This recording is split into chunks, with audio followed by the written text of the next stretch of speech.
Hi, my name is Cheryl Spengler, and today's topic is eradicating cringe culture.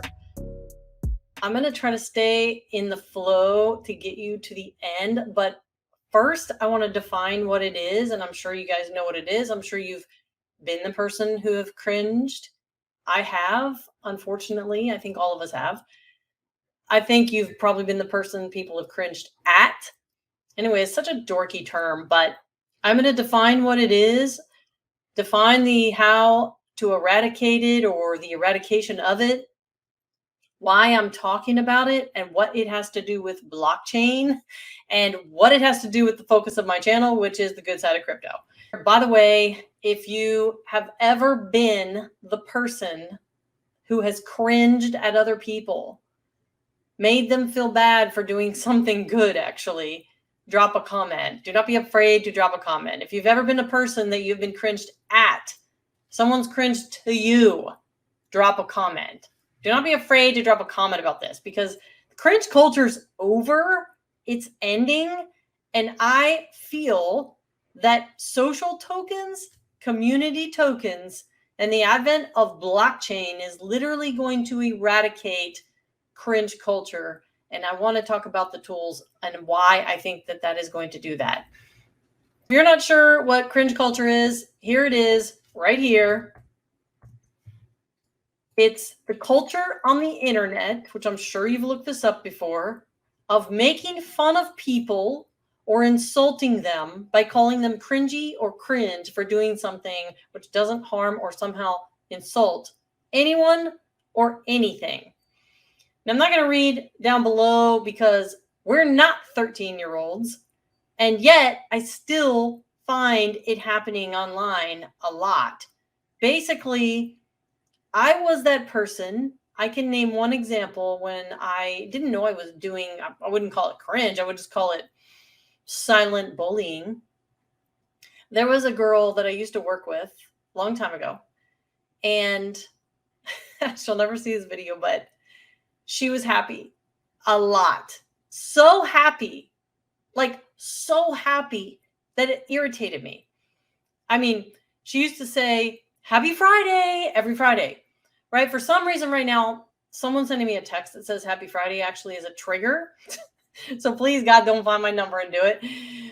But anyway, she used to do this Happy Friday thing. And I was like, I actually found myself saying, what is wrong with this person? Like, what is wrong with me to say, what is wrong with this person, right? Like, that is total cringe culture. And this was like in the 90s. And I want to go backwards from cringe culture to what I feel is the, what causes it, and how I believe that blockchain and social tokens is at least one huge tool to eradicate that. So, have you ever made fun of or made someone feel bad or used the term cringe, or basically just made fun of someone doing something that was happy? That's what I found myself doing to this person. I didn't actually make fun of her to her face, which is even worse, because then I'm just the one hurting, right? It's only hurting myself, right? People who are angry and people who are upset and people who are constantly in negative, it's only hurting themselves, actually. I mean, you see in the world what you put out. You get back in the world what you put out. Whatever you see around you in your world, in your universe, that's how you can live in the same house with someone. That's how you can live in the same street of someone, the same neighborhood of someone, and their experience is so totally different. Why is that? Because they are seeing in the world what they're putting out. The reflection back to them is themselves. So if you're living in this world of negative, or you're cringing at all these people or whatever, you're simply reflecting back to yourself what it is and who you are. And I know that's hard to understand because you're like, no, that's not true. I'm a good person. I'm just saying, this is my belief. My opinions are my own. So the cringe culture of making fun of people. And let me just highlight some of the things. If you're like, well, give me some examples. Okay. Maria Kondo. If you don't know her, Google her. And this is an exactly like kind of the epitome of it. How dare she cheerfully teach people how they can get organized, right? That is how I felt with this one girl. And this Happy Friday thing, which I personally would cringe when she would be like, Happy Friday, you know? So let me just go backward. Why does someone cringe? This is a whole society now, but I'm going to use myself as an example. I may not fit into all these categories, but why does someone cringe? Because they feel left out. Okay. Why did I feel left out? I'm just using myself as an example because it's the best example to give. Because in your mind, in your head, you're going to think through why you've done something. I'm going to get to the point here. Why does someone feel left out, though? Because they have some self-hatred. This is stuff we don't want to admit. Why did I have self-hatred? Because I had bad self-esteem or low self-esteem? Really? I wouldn't say that I did at the time. I actually thought I had really high self-esteem. Why did I have low self-esteem? Or why would a person have low self-esteem? Because they feel not worthy, maybe worthless in some small way. Okay. But why does someone feel worthless? Because maybe they don't feel loved as much as they would like to be. Why would someone feel not loved? Because they're a little depressed. Not because everyone around them is treating them like crap. Because maybe they're depressed. Why is someone depressed? We're basically, see, 1, 2, 3, 4, 5, 6 to 7 steps back from why someone is cringing at another person, right? Which is an entire society of people. Why would someone be depressed? Well, it could be something they dealt with in their childhood, something they're going through in life, something they're dealing with right now. In my case, I'm not going to say it as a reason, but I was dealing with my sister's death, was probably feeling a little depressed, maybe not feeling as loved, and therefore maybe a tiny bit worthless. And then self-esteem went down a little bit, and then had some hatred. I didn't realize, but I actually did realize it like 15 years later. Or yeah, maybe 10 years later.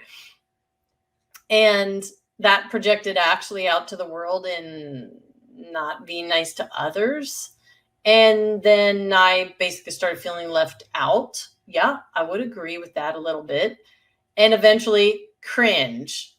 Okay. And it's like, what can stop or help alleviate depression, social isolation, things that cause people to go through all the steps to where we're a culture of cringing at everything and everyone out online, which basically is adult bullying, and making people who are happy and doing things that make them joyful feel like crap, even though they are not hurting or harming anyone. Part of the way to do that is using social tokens. And that is not the end all to everything, but it is something. The blockchain is enabling tools to eliminate cringe culture. And so one of the whole reasons blockchain was invented was for financial inclusion, right?